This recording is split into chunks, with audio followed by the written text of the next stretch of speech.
Tanim TV nekk seen chaîne YouTube bu bees ñu jagleel ko wàllum xibaar lépp lu ngeen yittewoo ci ay xibaar moo xam société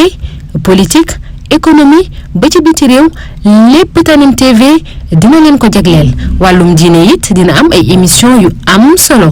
daw leen gaaw ngeen abonné wu ci chaîne YouTube Tanim TV Tanim TV yéen rekk la fi nekkar ngir ay xibaar yu wér te wóor. Cheikh Moustapha ilaa jingoola jiita inna na duniya no bayta bihta linta Cheikh Moustapha ilaa jingoola jiita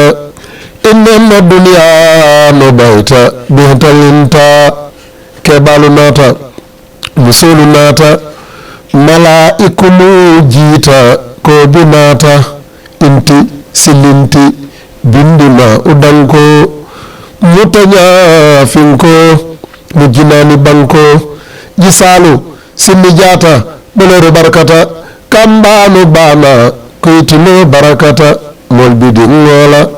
dindiŋoɓi dina tubaɓi inti dinoɓi dina molbidi ŋola dindiŋoɓi dina tubaɓi inti dinoɓi dina leddi ba o kullango ka ñanta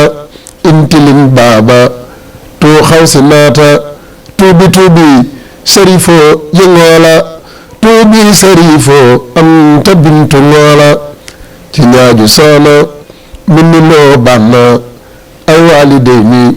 ñëwal tabana bambale nuuru donta simbo naata taryaburi anta biibu dunna arsuno wa kursiyo dindi laalu silaalu jiita wa fuloolu buyta bintu nooru bammaji saalu laata riddewaanu oljinaanu musoolu laata bintu nooru bammaji saalu laata riddewaanu oljinaanu musoolu laata yowmal xiyaamati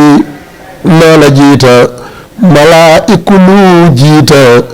Cheikh Bamba jiita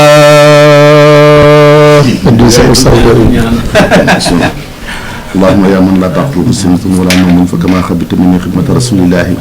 صلى الله عليه وسلم ولم تحرمنا أجرها فتقبل به خدمة قدامي ولا تحرم أجره يا خريب يا مجيب يا رب العالمين yal na nu fekke bis beeg jàmm te li ci yàlla doyle yàlla defal na ko ak bis ba ca ginnaawam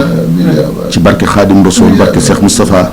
yal na fi yàlla yàggal Cheikh Mountakha ak rakkam yëpp ak murid saadixam yëpp allahumma salli ala sayyidina Muhammadin karim.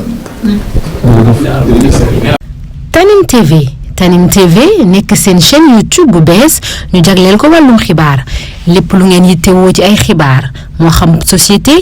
politique économie ba ci biti réew lépp Tanim TV dina leen ko jagleel wàllum diine it dina am ay émission yu am solo